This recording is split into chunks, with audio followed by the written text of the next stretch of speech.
ನಮಸ್ಕಾರ ವೀಕ್ಷಕರೇ, ಯೋಗವನ್ನು ಬಿಟ್ಟ ತಮ್ಮ ಮನೆ ಮದ್ದು ಕಾರ್ಯಕ್ರಮಕ್ಕೆ ತಮಗೆಲ್ಲರಿಗೂ ಆತ್ಮೀಯವಾದ ಸ್ವಾಗತ. ಮನೆಯಲ್ಲಿರುವಂಥ ಮಕ್ಕಳಿಗೆ ಅತಿಸಾರವಾದ ಬೇದಿ ಆಗ್ತಾಯಿದ್ರೆ ಹೇಗೆ ತಾನೇ ನೋಡ್ಕೊಂಡು ಸುಮ್ಮನೆ ಇರಲಿಕ್ಕಾಗುತ್ತೆ. ಸಾಕಷ್ಟು ಔಷಧಿಗಳನ್ನು ಮಾಡ್ತೀವಿ, ಆಗಾಗ ಈ ಸಮಸ್ಯೆ ಕಾಣಿಸ್ಕೊಳ್ಳುತ್ತೆ. ಬೇದಿ ಶುರುವಾದರೆ ಮಗು 1-2 kg ತೂಕನೇ ಇಳಿದೋಗುತ್ತೆ. ಇದೇ ರೀತಿ ಆಗಿ ಮಗುವಿನ ಬೆಳವಣಿಗೆ ಕುಂಠಿತ ಆಗ್ತಾಯಿದೆ. ಮಗುವಿನಲ್ಲಿ ರೋಗ ನಿರೋಧಕ ಶಕ್ತಿ ಕಡಿಮೆ ಆಗ್ತಾಯಿದೆ. ವಾಂತಿ ಬೇದಿ ಜೊತೆಗೆ ಜ್ವರ ಬರಲಿಕ್ಕೆ ಶುರುವಾಗ್ತಾಯಿದೆ. ಮಗುವಿನಲ್ಲಿ ರಕ್ತಹೀನತೆ ಕಾಣಿಸ್ಕೊಳ್ತಾ ಇದೆ. ಮಗುವಿನ ಕಣ್ಣಿನಲ್ಲಿ ಕಾಂತಿ ಕಳ್ಕೊಳ್ತಾ ಇದೆ.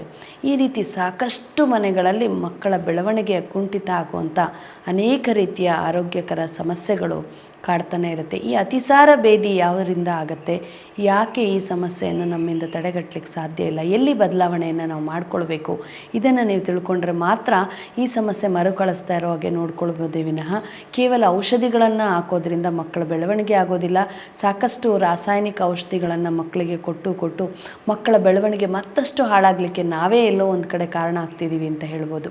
ಹಾಗಾಗಿ ನಿಮ್ಮ ಮನೆಯ ವಾತಾವರಣ ಹೇಗಿದ್ದರೆ ಮಕ್ಕಳ ಈ ಒಂದು ಅನಾರೋಗ್ಯಕರ ಸಮಸ್ಯೆಯನ್ನು ಸರಿಪಡಿಸ್ಕೊಳ್ಬೋದು ಅನ್ನೋದಾದರೆ, ಮುಖ್ಯವಾಗಿ ಅತಿಸಾರ ಬೇದಿ ಅಥವಾ ಈ ರೀತಿಯ ಬೇದಿಗಳು ಹೆಚ್ಚಾಗಿ ಕಾಣಿಸ್ಕೊಳ್ಳಿಕ್ಕೆ ಮೂಲ ಕಾರಣ ಇನ್ಫೆಕ್ಷನ್ಸ್ ಅಂತ ಹೇಳ್ತೀವಿ. ಸೋಂಕುಗಳು, ಮಗುವಿನ ಹೊಟ್ಟೆಯಲ್ಲಿ ಇರುವಂಥ ಸೋಂಕುಗಳು ಮತ್ತು ನಿಮ್ಮ ಮನೆಯ ವಾತಾವರಣದಲ್ಲಿರ್ತಕ್ಕಂಥ ಸೋಂಕುಗಳು, ನೀವು ಆಹಾರದಲ್ಲಿ ತಯಾರಿಕೆ ಮಾಡುವಾಗ ಆಗ್ತಕ್ಕಂಥ ಸೋಂಕುಗಳು, ಹೊರಗಿಂದ ತರುವಂಥ ಸಾಮಗ್ರಿಗಳಿಂದ ಬರ್ತಕ್ಕಂಥ ಸೋಂಕುಗಳು, ಪ್ರತಿಯೊಂದು ರೀತಿಯಲ್ಲೂ ಕೂಡ ಎಲ್ಲೋ ಒಂದು ಕಡೆ ನಮ್ಮ ದೇಹವನ್ನು ಸೋಂಕುಗಳು ಆವರಿಸ್ತಾ ಹೋಗುತ್ತೆ. ಯಾರ ಮನೆಯಲ್ಲಿ ಅಶುದ್ಧತೆ ಮತ್ತು ಯಾರ ಮನೆಯ ಆಹಾರಗಳು ಅಶುದ್ಧತೆ ಮತ್ತು ಅಜೀರ್ಣವಾಗುವಂಥ ಆಹಾರಗಳು, ಸೋಂಕು ಇರ್ತಕ್ಕಂಥ ಆಹಾರಗಳನ್ನೇ ನೀವು ಮನೆಯಲ್ಲಿ ಬಳಸ್ತಾ ಇರ್ತೀರೋ ಅಂಥ ಮನೆಯಲ್ಲಿ ಮಕ್ಕಳಿಗೆ ದೊಡ್ಡವ್ರಿಗೆ ಎಲ್ಲರಿಗೂ ಈ ಸಮಸ್ಯೆ ಕಾಡಲಿಕ್ಕೆ ಶುರುವಾಗುತ್ತೆ. ಅತಿ ಮುಖ್ಯವಾದ ಕಾರಣಗಳಂತ ಹೇಳಿದ್ರೆ ಬೆವರು ತಗಲಿದಂಥ ಆಹಾರಗಳು. ಅಂದರೆ ನಾವು ಆಹಾರ ತಯಾರು ಮಾಡುವಾಗ ನಮ್ಮ ಕೈ ಬೆವರು ಇರಬಹುದು ಅಥವಾ ದೇಹದ ಬೆವರು ಅಂತಕ್ಕಂಥದ್ದು ಎಲ್ಲೋ ಗೊತ್ತಿದ್ದೋ ಗೊತ್ತಿಲ್ಲದೆ ಆಹಾರದ ಕಣಗಳಲ್ಲಿ ಸೇರಲಿಕ್ಕೆ ಶುರುವಾಗುತ್ತೆ.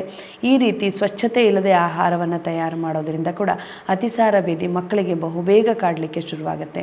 ಇನ್ನು ಸರಿಯಾಗಿ ತೊಳೆಯದೆ ಉಪಯೋಗಿಸ್ತಕ್ಕಂಥ ಪಾತ್ರೆಗಳು ಮತ್ತು ಸರಿಯಾಗಿ ತೊಳೆಯದೆ ಬಳಸ್ತಕ್ಕಂಥ ಆಹಾರದ ಸಾಮಗ್ರಿಗಳು, ಇವುಗಳಿಂದನೂ ಕೂಡ ಸಾಕಷ್ಟು ಸೋಂಕುಗಳು ದೇಹವನ್ನು ಸೇರ್ತಾ ಹೋಗುತ್ತೆ. ಇನ್ನು ಹಳೆಯ ಆಹಾರಗಳು, ಮನೆಯಲ್ಲಿ ಉಳಿದಿರ್ತಕ್ಕಂಥ ಫ್ರಿಜ್ಜಲ್ಲಿ ಇಟ್ಟಿರ್ತಕ್ಕಂಥ ಆಹಾರಗಳ ಬಳಕೆಯನ್ನು ಹೆಚ್ಚಾಗಿ ಮಾಡ್ತಕ್ಕಂಥದ್ದು, ಮಾರುಕಟ್ಟೆಯಲ್ಲಿ ಸಿಗ್ತಕ್ಕಂಥ ತಿಂಡಿ ತಿನಿಸುಗಳನ್ನು ಹೆಚ್ಚಾಗಿ ಬಳಸ್ತಕ್ಕಂಥದ್ದು, ರಸ್ತೆ ಬದಿಯಲ್ಲಿ ಮಾರ್ತಕ್ಕಂಥ ತಿಂಡಿ ತಿನಿಸುಗಳನ್ನು ಸೇವಿಸ್ತಕ್ಕಂಥದ್ದು ಮತ್ತು ಸ್ವಚ್ಛತೆ ಇಲ್ಲದೆ ತಯಾರಾಗಿರ್ತಕ್ಕಂಥ ಹೋಟೆಲ್ ಪದಾರ್ಥಗಳಿರಬಹುದು, ಈ ರೀತಿ ಬೇಕರಿ ಆಹಾರಗಳು, ಇಂಥ ಆಹಾರಗಳನ್ನು ಮಕ್ಕಳಿಗೆ ಕೊಡ್ತಕ್ಕಂಥದ್ದು, ಇದೆಲ್ಲವೂ ಕೂಡ ದೇಹದ ಒಳಭಾಗ ಮತ್ತು ಹೊರಭಾಗ ಎರಡೂ ಭಾಗದಿಂದಲೂ ಕೂಡ ಸೋಂಕು ಹೆಚ್ಚಾಗಿ ಕರುಳಿನ ಸೋಂಕಿಗೆ ಕಾರಣವಾಗ್ತದೆ. ಕರುಳಿನ ಸೋಂಕಾದಾಗ ಆಹಾರಗಳು ಜೀರ್ಣಕ್ರಿಯೆ ನಡೆಸೋದಿಲ್ಲ. ಆಹಾರ ಜೀರ್ಣತೆಯಿಂದ ಬೇದಿ ಶುರುವಾಗುತ್ತೆ, ಉಷ್ಣತೆಯಿಂದ ಬೇದಿ ಶುರುವಾಗುತ್ತೆ, ಸೋಂಕುಗಳಿಂದ ಬೇದಿ ಶುರುವಾಗುತ್ತೆ. ಒಟ್ಟಾರೆ ಮಕ್ಕಳಿಗೆ ಬೇದಿ ಶುರುವಾದರೆ ಆತಂಕದ ವಾತಾವರಣ ಸೃಷ್ಟಿಯಾಗುತ್ತೆ ಅಂತಲೇ ಹೇಳ್ಬೋದು. ಇಂಥ ಒಂದು ಸಮಸ್ಯೆಗೆ ಪರಿಹಾರ ಅಂತ ಹೇಳಿದ್ರೆ ಮೊದಲು ಸ್ವಚ್ಛತೆಯನ್ನು ಕಾಪಾಡಿಕೊಳ್ಳಿ. ಮಕ್ಕಳು ಆಟ ಆಡುವಾಗ ಯಾವುದೋ ಒಂದು ಜಾಗದಲ್ಲಿ ಆಟ ಆಡ್ತಿರ್ತಾರೆ, ಯಾವುದೋ ವಸ್ತುಗಳನ್ನು ಮುಟ್ಟಿರ್ತಾರೆ, ಅದನ್ನು ತೆಗೆದು ಬಾಯಲ್ಲಿ ಹಾಕ್ಕೊಳ್ತಾರೆ, ಮತ್ತು ಕೈ ಬೆರಳನ್ನು ಬಾಯಲ್ಲಿ ಇಟ್ಕೊಳ್ಳೋ ಅಭ್ಯಾಸಗಳನ್ನು ಇಟ್ಕೊಂಡಿರ್ತಾರೆ. ಹೀಗೆ ಎಲ್ಲೋ ಒಂದು ರೀತಿ ಮಗುವಿನಲ್ಲೂ ಕೂಡ ಅಶುದ್ಧತೆ ಅನ್ನೋದು ಕಾಡ್ತಾ ಇರುತ್ತೆ. ಹಾಗಾಗಿ ಇವುಗಳನ್ನು ಕೂಡ ತಾವು ಗಮನಿಸ್ತಾ ಇರಬೇಕು. ಮಕ್ಕಳಲ್ಲಿ ಬದಲಾವಣೆಗಳನ್ನು ತರಬೇಕು. ನಿಮ್ಮ ಆಹಾರ ತಯಾರಿಕೆಗಳಲ್ಲಿ ಬದಲಾವಣೆ ಬೇಕು, ಶುದ್ಧತೆ ಕಾಪಾಡಿಕೊಳ್ಬೇಕು. ಇದರ ಜೊತೆಗೆ ಮಕ್ಕಳ ಹೊಟ್ಟೆ ಕೂಡ ಶುದ್ಧವಾಗಿರೋ ಹಾಗೆ ಆಹಾರಗಳಲ್ಲಿ ಕೂಡ ನೀವು ಪಾಲನೆಯನ್ನು ಮಾಡಬೇಕಾಗತ್ತೆ. ಇನ್ನು ಈ ರೀತಿ ಸಮಸ್ಯೆ ಬಂದಾಗ ತಕ್ಷಣಕ್ಕೆ ಯಾವೆಲ್ಲ ಮನೆಮದ್ದುಗಳನ್ನು ಮಾಡಬಹುದು ಅಂತ ಹೇಳಿದ್ರೆ, ಅತಿ ಮುಖ್ಯವಾದ ಮನೆಮದ್ದು ಶ್ರೀಗಂಧ. ಮನೆಯಲ್ಲಿ ಶ್ರೀಗಂಧದ ಕಟ್ಟಿಗೆ ಇದ್ದರೆ ಅಥವಾ ಶ್ರೀಗಂಧದ ಚಕ್ಕೆ ಅಂತ ಕೂಡ ಕರಿತೀವಿ, ಈ ಶ್ರೀಗಂಧವನ್ನು ತೆಗೆದು ನೀರಲ್ಲಿ ಬೆರೆಸಿ ಆಗಾಗ ಸೇವಿಸೋದ್ರಿಂದ ಕೂಡ ಮಗುವಿಗೆ ಈ ರೀತಿಯ ಸೋಂಕುಗಳು ಬರದೇ ಇರೋ ಹಾಗೆ ನಾಶ ಆಗಲಿಕ್ಕೆ ಕಾರಣ ಆಗುತ್ತೆ. ಸೋಂಕು ನಾಶಕವೋ ಜೊತೆಗೆ ತಂಪು ಕೂಡ ಹೌದು. ಬೇದಿಯನ್ನು ತಕ್ಷಣ ನಿಲ್ಲಿಸಲಿಕ್ಕೆ ಇದು ಸಹಾಯ ಮಾಡುತ್ತೆ. ಇನ್ನು ನೀರಿಗೆ, ಕಾಯಿಸಿ ಆರಿಸಿದ ನೀರಿಗೆ ಸ್ವಲ್ಪ ಉಪ್ಪು ಮತ್ತು ಸಕ್ಕರೆಯನ್ನು ಬೆರೆಸಿ ಮಗುವಿಗೆ ಕುಡಿಸೋದ್ರಿಂದ ಕೂಡ ಬೇದಿಯಿಂದಾದಂಥ ಸುಸ್ತನ್ನು ನಿವಾರಣೆ ಮಾಡಿಕೊಳ್ಬೋದು ಮತ್ತು ಬೇದಿಯನ್ನು ಕೂಡ ನಿಲ್ಲಿಸ್ಬೋದು. ಇನ್ನು ಬೆಂಡೆಕಾಯಿಯನ್ನು ಅದನ್ನು ಸೀಳಿ ಓಪನ್ ಮಾಡಿ ರಾತ್ರಿಯೇ ನೀರಲ್ಲಿ ನೆನೆಸಿಡಿ. ಬೆಳಗ್ಗೆ ಎದ್ದ ತಕ್ಷಣ ಬೆಂಡೆಕಾಯಿಯ ನೀರನ್ನು ಸೇವಿಸೋದ್ರಿಂದ ಈ ಬೇದಿಯನ್ನು ನಿಲ್ಲಿಸ್ಕೊಳ್ಬಹುದು. ಅದೇ ರೀತಿ ನೇರಳೆ ಹಣ್ಣು ಕೂಡ ಬೇದಿಗೆ ಅತಿ ಮುಖ್ಯವಾದ ಹಣ್ಣಾಗುತ್ತೆ. ನೇರಳೆ ಹಣ್ಣು ಅಥವಾ ಅದರ ರಸವನ್ನು ಸೇವಿಸೋದ್ರಿಂದ ಕೂಡ ಬೇದಿಯನ್ನು ತಕ್ಷಣ ನಿಲ್ಲಿಸ್ಕೊಳ್ಬಹುದು. ಹಾಗೆ ಸ್ವಲ್ಪ ಶುಂಠಿಯ ಜೊತೆಗೆ ಸ್ವಲ್ಪ ಸೈಂಧವ ಲವಣವನ್ನು ಮಜ್ಜಿಗೆಯಲ್ಲಿ ಬೆರೆಸಿ ಸೇವನೆ ಮಾಡೋದ್ರಿಂದ ಕೂಡ ಬೇದಿಯನ್ನು ನಿಲ್ಲಿಸ್ಬೋದು. ಹಾಗೆ ನೇರಳೆ ಎಲೆಯ ಕಷಾಯವು ಕೂಡ ತುಂಬ ಸೂಕ್ತವಾದ ಮನೆಮದ್ದಾಗುತ್ತೆ. ನೇರಳೆ ಎಲೆಯ ಕಷಾಯವನ್ನು ಸೇವನೆ ಮಾಡೋದ್ರಿಂದ ಕೂಡ ಈ ಸಮಸ್ಯೆಯಿಂದ ಹೊರಗೆ ಬರ್ಬೋದು. ಇನ್ನು ಮಕ್ಕಳಲ್ಲಿ ಜೇನು ಅಂದರೆ ತುಂಬ ಇಷ್ಟಪಡೋವಂಥ ಮಕ್ಕಳಿರ್ತಾರೆ. ಈ ಜೇನನ್ನು ನೇರಳೆ ಹಣ್ಣಿನ ಜೊತೆಗೆ ಬೆರೆಸಿ ಮಕ್ಕಳಿಗೆ ಸೇವನೆ ಮಾಡೋಕ್ಕೆ ಕೊಟ್ಟರೆ ಬೇದಿ ನಿಲ್ಲುತ್ತೆ. ಇನ್ನು ಜಾಯಿಕಾಯಿ ಗೊತ್ತಿದೆ, ಜಾಯಿಕಾಯಿಯನ್ನು ನೀರಿನಲ್ಲಿ ತೇಯ್ದು ಜೇನು ಬೆರೆಸಿ ಮಕ್ಕಳಿಗೆ ತಿನ್ನಿಸೋದ್ರಿಂದ ಬೇದಿಯನ್ನು ತಕ್ಷಣಕ್ಕೆ ನಿಲ್ಲಿಸಬಹುದು. ಇವೆಲ್ಲ ಮನೆಮದ್ದುಗಳನ್ನು ತಾವು ಮಾಡೋದ್ರಿಂದ ಮಕ್ಕಳಿರಲಿ ಅಥವಾ ದೊಡ್ಡವರಿರಲಿ ಅತಿಸಾರ ಬೇದಿಯನ್ನು ಕೂಡಲೇ ನಿಲ್ಲಿಸಲಿಕ್ಕೆ ಇದು ಸಹಾಯವಾಗುತ್ತೆ.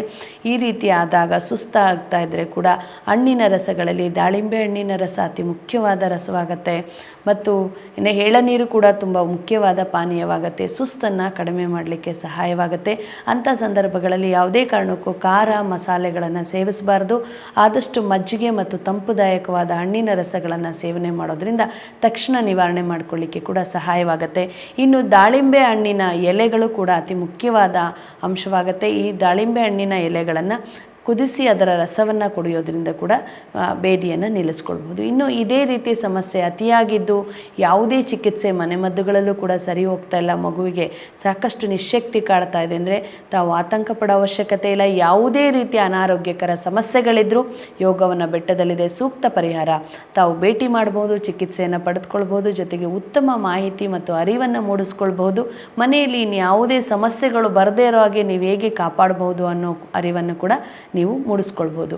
ಈ ರೀತಿಯ ಯಾವುದೇ ಸಮಸ್ಯೆಗಳಿದ್ದರೂ ತಾವು ಭೇಟಿ ಮಾಡಬೇಕಾಗಿರುವಂಥ ಸ್ಥಳಗಳು ಬೆಂಗಳೂರಿನ ಕನಕಪುರ ರಸ್ತೆ, ಹಾಗೆ ಕುಣಿಗಲ್ನ ಕೇವುರುಳಿ ಬೋರ್ಸಂದ್ರ, ಚಿತ್ರದುರ್ಗದ ಸೀಬಾರ ಮತ್ತು ಬಾಗಲಕೋಟೆಯ ನವನಗರ ಶಾಖೆಗಳಿದೆ. ಈ ಶಾಖೆಗೆ ತಾವು ಎಲ್ಲಿ ಹತ್ರ ಆಗ್ತದೋ ಗುರುತಿಸ್ಕೊಂಡು ಕರೆ ಮಾಡೋದ್ರ ಮುಖಾಂತರ ಭೇಟಿ ಮಾಡಬಹುದು. ಗುಣವಾಗದ ಕಾಯಿಲೆಗೆ ಯೋಗವನ ಬೆಟ್ಟ. ನಮಸ್ಕಾರ.